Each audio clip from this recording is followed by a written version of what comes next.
I found employment at a retail store in my 20s, where I assumed the role of an overnight lead.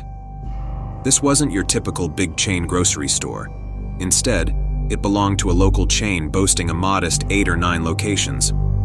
While most nights I had the company of an overnight stalker to assist me, it wasn't unusual for me to navigate the entire shift alone. The store, not expansive in size, didn't foster an intense working environment.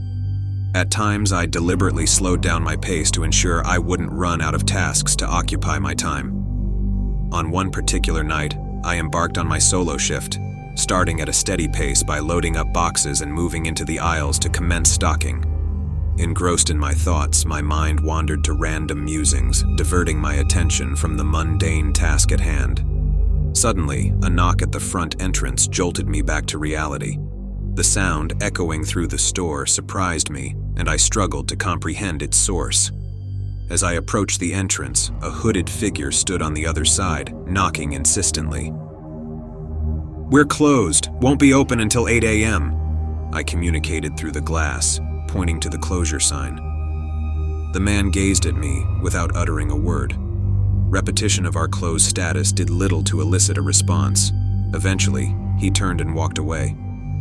Puzzled, but dismissing the encounter as a simple mistake, I resumed my duties, shelving the incident to the recesses of my mind.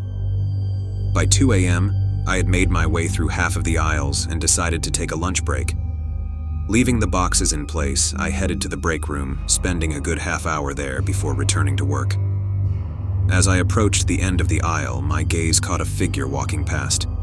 He seemed oblivious to my presence, casually traversing the store. A sudden rush of fear gripped me, prompting me to hide behind the shelves. Listening intently, I heard the footsteps move toward the side of the building I had just vacated. The situation escalated when the man rushed out of the break room, his footsteps transitioning from a stroll to a sprint through the store, steadily nearing my location. Fear-stricken, I darted to the other end of the aisle, glancing back to witness the man turning, running towards me.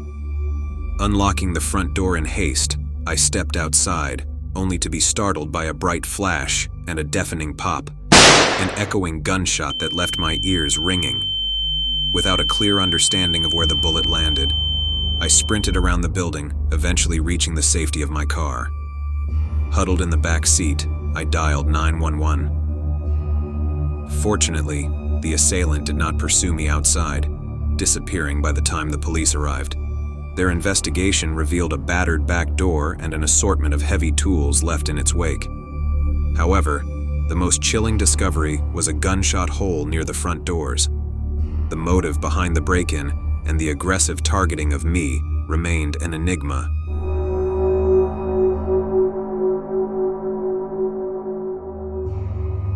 My name is Jake, and I used to work the night shift as a clerk in a downtown condominium. The building, constructed in the late 60s, had its fair share of security concerns, particularly with the parking garage accessible from street level on both levels. The multitude of entry points, often tucked away in blind spots of the security camera system, required me to make 2 rounds around the entire building during my shift to ensure no unauthorized individuals had found their way in. While carjackings were the occasional serious issue, my nightly encounters mostly involved homeless people seeking refuge in the garage. Evicting them was the least enjoyable part of my job, but it had to be done.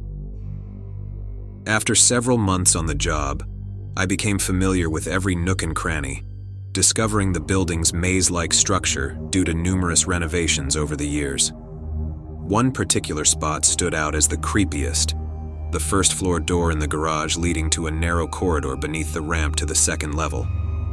It was about 3 feet wide and ran about 20 to 30 feet, leading to nowhere. At the end of this eerie corridor was a large water pipe with a valve, the sole reason for the space's existence. The door, however, had a bizarre locking mechanism, a large sliding bolt latch on the outside with no padlock or keyhole. It could only be locked from the outside, trapping anyone inside with no means of unlocking it from within. Despite my concerns, management was aware of the peculiar space but showed no intention of addressing it. I was tasked with checking it every night, but fear prevented me from stepping foot inside. Months passed without incident, but then one fateful night, my worst fear materialized. Halfway through my shift, as I conducted my rounds in the parking garage, a sudden slam echoed, alerting me to investigate. My heart sank when I saw the door to the dead-end hallway wide open. I cautiously approached, fearing the worst. Shining my flashlight down the corridor, I found it empty except for an empty glass bottle. I sighed, assuming someone had hastily left upon hearing me. Duty compelled me to pick up the bottle, though anxiety surged within me as I took a few steps into the hallway. Suddenly, the door slammed shut behind me, and by the time I reached it, the latch had already locked. Panic set in as I banged on the door, screaming for help, but no one answered. Alone, trapped, and with no phone service due to the building's structure, I felt a sense of suffocation. Car alarms echoed in the garage, indicating the malevolent presence of the person who had trapped me. With no way to call for help, I could only wait for someone to open the door from the outside. Hours passed, and my hope dwindled until, through persistent banging, I finally caught the attention of an early worker. Relieved but shaken, I was let out, only to discover the aftermath. A dozen cars broken into, shattered glass covering the parking lot. The perpetrator knew how to trap me and silence alarms, leaving tens of thousands of dollars in damages and theft. Despite my ordeal, the culprit remained unidentified on the cameras, slipping away without consequence. I lost my job in the aftermath, but after what I experienced, returning was the last thing on my mind.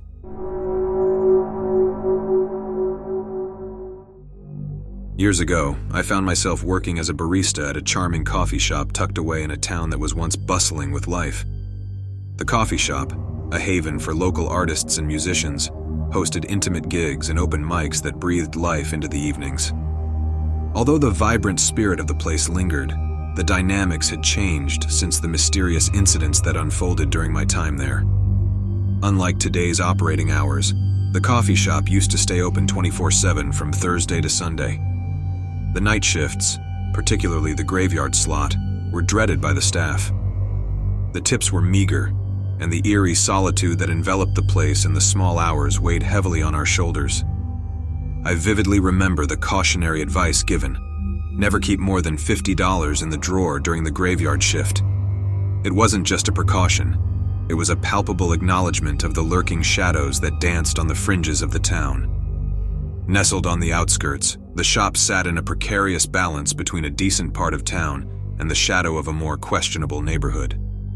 The night hours blurred the lines between safety and danger, transforming the quaint charm of the location into a haunting tableau. In the stillness of the night, there was no such thing as a good side of town, a revelation that unfolded truthfully as the night grew darker.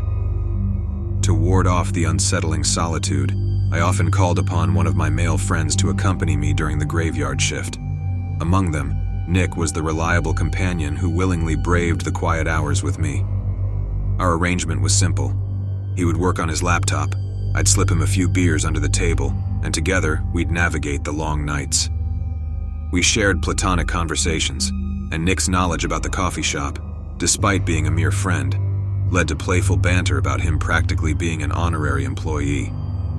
Our camaraderie had always been lighthearted, and any potential tension was relegated to the realm of awkward one-night stands, until a fateful summer night in 2019. It was a Saturday, and Nick, my usual partner in the graveyard shift escapade, had bailed on me to attend a family wedding. A replacement friend had covered Thursday and Friday, but on Saturday, exhaustion prevailed, and I found myself bracing for the solitary night ahead.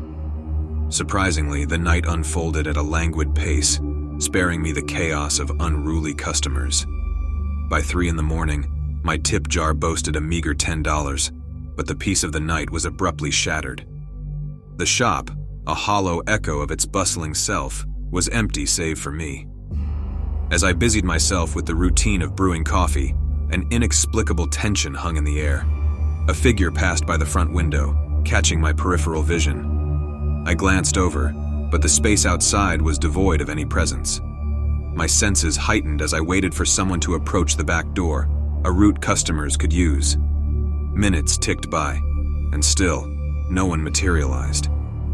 Lingering by the register, I decided it was time to mop the floors and erase the night's footprints. Filling the mop bucket in the back, the sound of the running faucet was abruptly interrupted by the creaking of the front door. I assured the unseen visitor that I would be with them shortly, finishing my tasks before wheeling the mop bucket out from behind the counter. Strangely, the intruder had vanished. Shrugging off the unease, I chalked it up to someone slipping into the bathroom without notice. The men's room door was closed, a solitary light emanating from within. A disquiet settled in my stomach, a subtle awareness that a presence lingered. Yet, lacking concrete evidence, I continued mopping, rationalizing the discomfort away. The bathroom door swung open, revealing Nick, seemingly returning from the wedding. Relief washed over me, and I welcomed him warmly. Grateful for his unexpected visit, I offered him anything on the house. As I busied myself behind the espresso machine, a shift in Nick's demeanor unfolded. His friendly expression contorted into something sinister, and a wave of chills coursed through my body. Confusion masked my trembling voice as I asked what he was doing. Nick, now wearing a psychopathic grin, produced a knife from behind his back, declaring his unsettling intentions. "We're friends! What about the cameras?"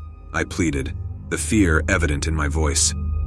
Nick advanced, and the revelation struck. The cameras were mere props, never recording anything. Panic set in as he coerced me toward the back of the shop, locking both doors and extinguishing the open sign. Desperation gripped me as I pleaded for him to stop, but Nick's aggression intensified. My attempts to find an escape route revealed the deliberate nature of his actions. Cornered and terrified, I grasped for the panini press on the sandwich counter. The metallic blow connected, slicing open my arm in the struggle, but it also knocked Nick off balance. Wasting no time, I vaulted over the counter, sprinting out of the back door and into my car. The realization hit. Nick had parked his car strategically, blocking my escape. Frantically dialing the police, I locked myself in, only to witness Nick attempting to break into my car moments before speeding away. Treated for my wounds, I provided a detailed statement to the police. Nick had vanished, leaving behind a haunting memory. Despite the revelation about the non-functional cameras and the employer's civil liabilities, I chose to drop the charges. Nick's disappearance and the aftermath of his actions seemed punishment enough. Years have passed, and the memory of that harrowing night lingers. Nick remains an enigma, a specter lost to the shadows. The once thriving coffee shop, haunted by the echoes of that betrayal, has long abandoned its overnight operations. People might assume I left the job because of the incident, but I continued working until a few months ago, carrying the weight of that indelible night.